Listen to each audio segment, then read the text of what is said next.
कल फिर हरियाणा के मुख्यमंत्री ने किसानों के खिलाफ एक प्रेस वार्ता चंडीगढ़ के अंदर आयोजित करी, जिनके अंदर उनका लहजा तो कुछ ठंडा रहा, लेकिन जो उनका मिजाज था वो पूर्ण रूप से किसान विरोधी रहा। और उसमें जो जो आरोप लगाए गए उन आरोपों का आज एक एक करके मैं जवाब दूंगा।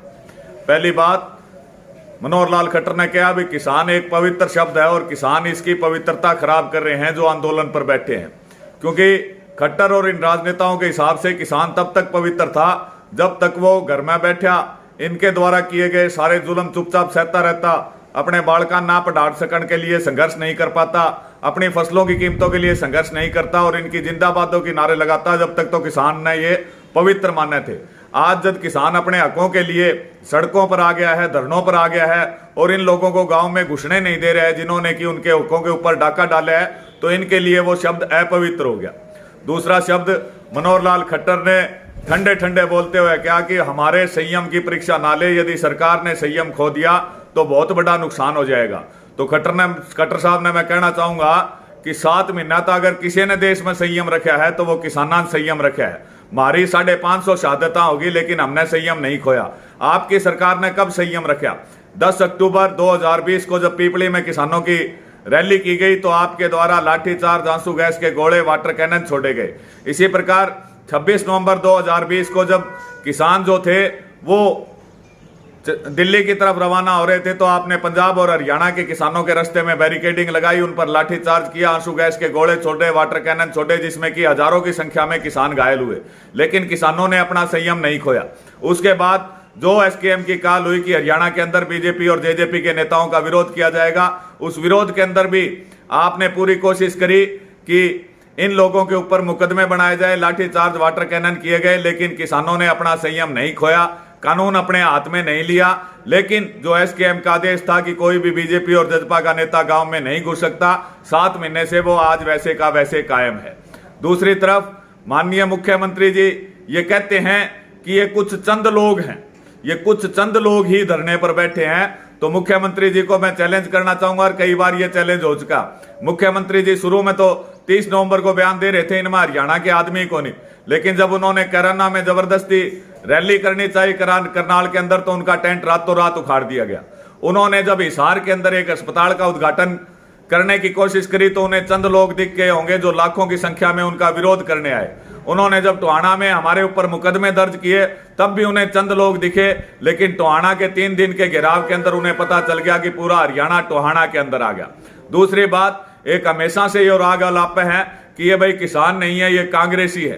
तो अगर हरियाणा के अंदर इतने कांग्रेसी हैं जो आपका हर एक जगह विरोध कर रहे हैं तो आपको तो राज से वैसे इस्तीफा दे देना चाहिए। दूसरी बात, किसानों के लिए जितने आप खिलाफ है उतनी कांग्रेस खिलाफ है, उतनी जजपा खिलाफ है, उतनी देश की बाकी पार्टियां हमारे पूर्ण रूप से खिलाफ है।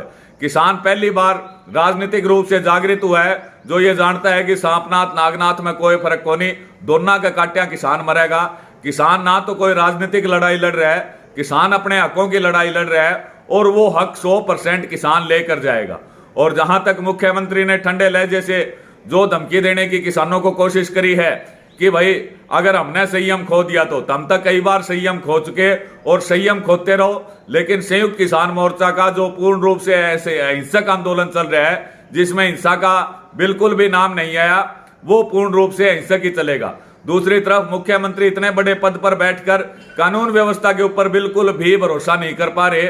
वो कह रहे हैं कि भाई किसानों ने कत्ल कर दिए, किसानों ने बलात्कार करे।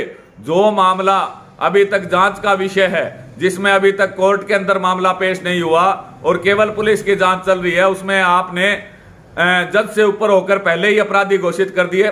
किसान का ना तो ऐसे मामलों से कुछ लेना देना रहा और ना ही किसान ऐसे मामलों में कभी संलिप्त रहा। किसान ने तो जहां बॉर्डरों पर बैठा वहां अपराध की संख्या को कम कराने का काम किया। इसी प्रकार मुख्यमंत्री जी एक और झूठ बोल रहे हैं कि हरियाणा के अंदर 10 फसलें एमएसपी पर खरीद की गई। पहली बात तो आप जो कणक की बात कर रहे हो, कणक जब तक सरकारी खरीद थी 1975 का रेट में बिके थी। आज अगर कोई किसान साथी कणक बेचने जावा है तो उसने कणक के 1600 से 1650 मिले। दूसरी बात आपने कहा मूंगफली और चना की सरकारी खरीद की गई, मक्का की सरकारी खरीद की गई। मेरे क्षेत्र में ये फसलें काफी होती है, कोई एक दाना भी सरकारी खरीद के अंदर नहीं गया। तो मुख्यमंत्री जी, किसान तो आगे से आप अपनी परिभाषा परिवर्तित कर लीजिए। किसान का मतलब दबा कुचला और सरकार का अत्याचार सहने वाला नहीं रहा। किसान वो है जो हर अत्याचार और हर झूठ का विरोध जिस प्रकार दम के हमने 7 महीने से किया है, आने वाले समय भी ऐसे करेंगे। और जो आप कह रहे हैं कि सरकार गांवों में जाना चाहती है, विकास करना चाहती है, वो विकास आप चंडीगढ़ बैठे भी कर सको। यदि गांवों के अंदर किसी भी हरियाणा सरकार के मंत्री विधायक ने जाने की कोशिश करी तो जैसा पूर्व में विरोध होता रहा, वही विरोध लगातार जारी रहेगा।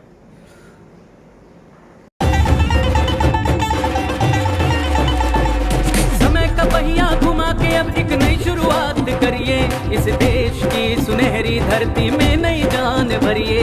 खिलखिलाते खेतों में खुशियों की बरखा करिए, अपने खेतों की फसलों से देश खुशहाल करिए। बेलारूस ट्रैक्टर, हाँ बेलारूस ट्रैक्टर, तकनीक विदेशी है, इसे देश के रंग में रंगिए। बेलारूस ट्रैक्टर का सब मिलके स्वागत करिए। बेलारूस ट्रैक्टर, तकनीक विदेशी, दिल देसी।